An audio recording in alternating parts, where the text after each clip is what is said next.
And we both got into this for the same reason, our children. Selective mutism, I knew nothing about it 6 years ago.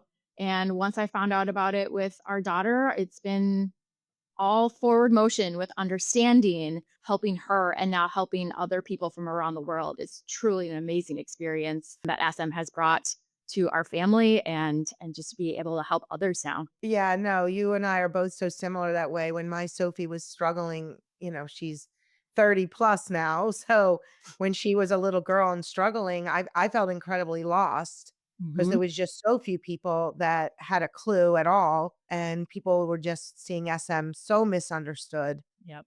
So it's just incredible how, that has fueled both of our passions Hmm.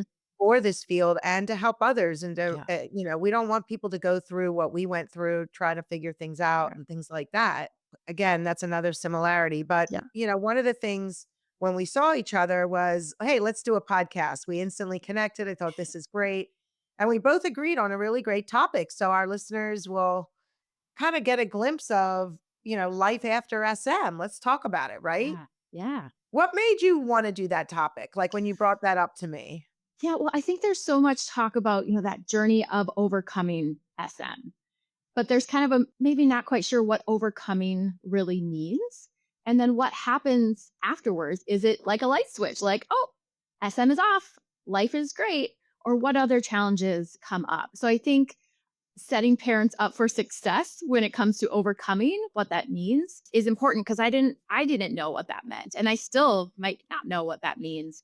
So I just thought it would be a really great conversation for you and I to have, being that we're again similar in that our children have been able to overcome their SM, but maybe have some other challenges still. Yeah, and both our kids are different ages. Like you said, your daughter's around 11-ish and my daughter's 30, so there's many years between them and, life has gone on. Sophie's overcome her SM for many, many, many years. The way I was seeing this episode is it's hard because there isn't just one size fits all presentation of post SM. Hmm. Just like treatment, it's an individualized kind of presentation.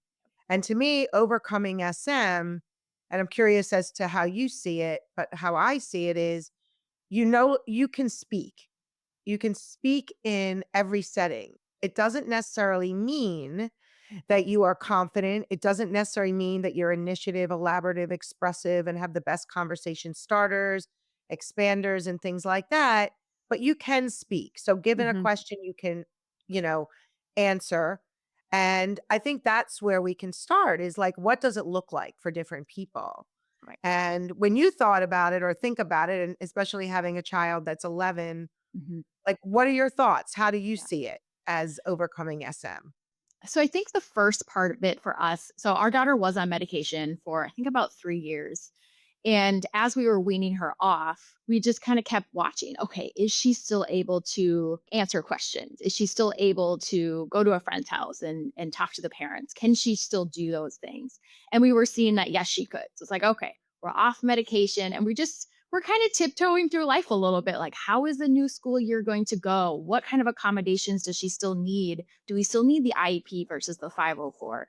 So kind of looking at that. So once we got her off the medication and just kind of watching her start all of that, we could see that yes, she's able to communicate. For her, her personality isn't maybe the loudest. She's not going to be maybe the most outgoing kid in the world, and that's fine. That's who she is. So I think realizing that for us, seeing her being able to connect with peers, to connect with teachers in a way that's more than just talking, for us, that that showed that she was overcoming it. So to be able to run and play outside with her friends or go to the friend's house and ring the doorbell and ask for somebody to play or to choose to go back to her second grade teacher and give her a hug and say how are you and have those conversations, to me that connection of being able to do what your heart desires is showing that she has overcome her SM. No, I love it, and what I kept thinking when you were talking to me is the word functioning. That Yeah. to me, when I tell a family, like, "You don't have SM, like, your child doesn't have it," or as an adult, "You no longer have selective mutism, you are functioning." Yeah. Doesn't mean, like I said, you're necessarily the most confident individual in the world yet and that Mhm. there aren't still things to work on, Mhm. but you're functioning. Socially, you're functioning. Emotionally, you're functioning. Academically or workplace, you're functioning. And communicatively, you're functioning. How much of that, will vary. Mhm. So that's how I see it. I always tell it it's all about functioning and it's about seeing it in those different domains: social, emotional, academic, communication, functioning, and really to assess where do we still need to kind of work. So even though some individuals have found their voice, again, it doesn't mean they're the most confident individual and the most independent. So I think that's important. Mhm. Then there's the individuals who overcome SM and, their reasons for SM. And I want to just touch on that briefly. I know a lot of my episodes and a lot of my work is really on the basis that SM is so much more than not speaking. And so Absolutely. for me, and just being a physician and a diagnostician, I wanted to understand. Mhm. So the whys of SM, which I have again episodes and lots of stuff on it, is really important because that is going to dictate how much, you need to focus in other areas, right? Yeah, it is important to kind of see the whys, and that I see it the same way, is like what's maybe going on inside for them.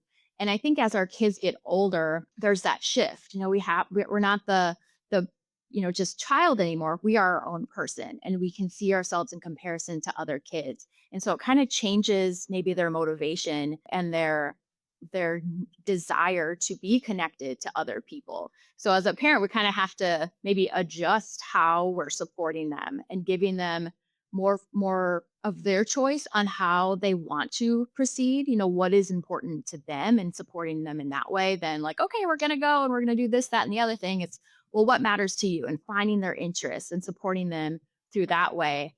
So again, they can learn that they're supported in their interests, and they can find that connection with that to lower that anxiety. So that's what we focused a lot too with our daughters.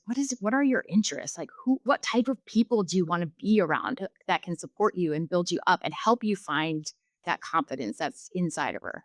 I love how open you are and how you talk to your daughter in such a way that gives her that freedom and the Mhm. confidence you exude when you're talking to her Mhm. that then projects onto your daughter instead of, "Hey, look, I'm worried about this. Are you sure you Yeah. want to do that?" Or "I'm not sure you should try that activity. It could be."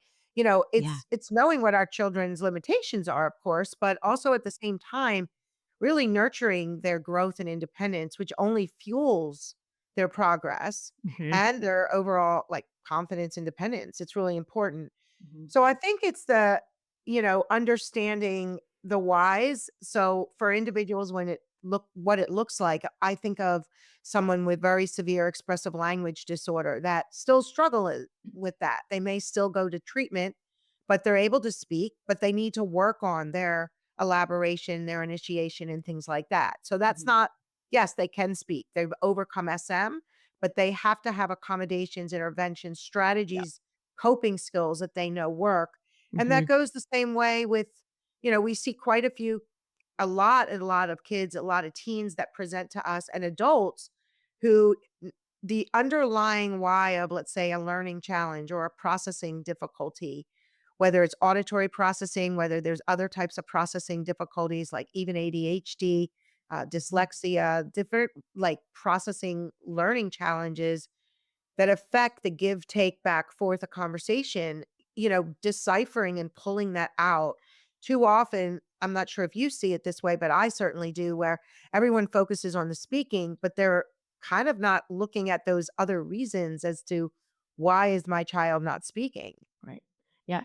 And I think too, with that, the extreme anxiety our kids are going through day after day, once we kind of start peeling that back and it's not as extreme, those other things do start popping up.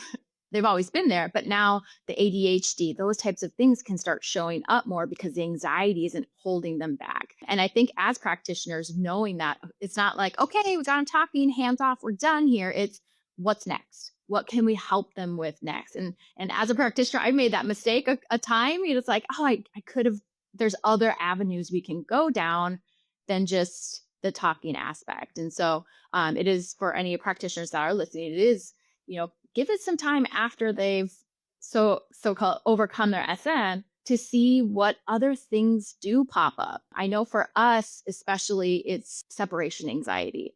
I was hoping that the SM and the separation anxiety were like one of the same, so that the SM is good, her separation anxiety will be good too. That unfortunately wasn't the case. So we are still dealing with those types of things and finding opportunities to show her that she can be separate from us and going through that. So it's still having that investigative, hat on of like what else could be going on. And as a parent, being okay with more challenges coming. Again, I was under the impression that okay, great, SM, we're good. We're good for everything. And nope.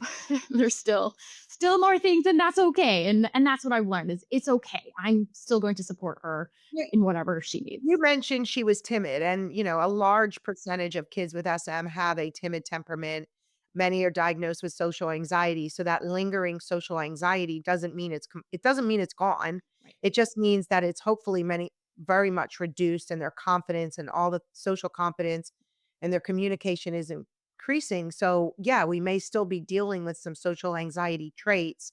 Mhm. And I can tell you, like, with adults, like, because I've been doing this for so many years, I have so many families I treated when they were 5 and they're now like 30, And it's like you talk to them and they're functioning totally beautiful, but I saw them, they were very dysfunctional. But what that dysfunction was at that time was creating the SM aspect, but they were able to overcome that. So a very highly sensitive individual that gets overwhelmed in loud, large, lots of people environments, very, very introspective, very perceptive. They get very Mhm. overwhelmed. They were able to learn to deal with that. They were able to learn to cope through their social anxiety and really figure out the tools that work for them. When I Yep. arrive early, this helps me. And when I go with a friend, this helps me. There's different things they learn and helps them with their overall confidence.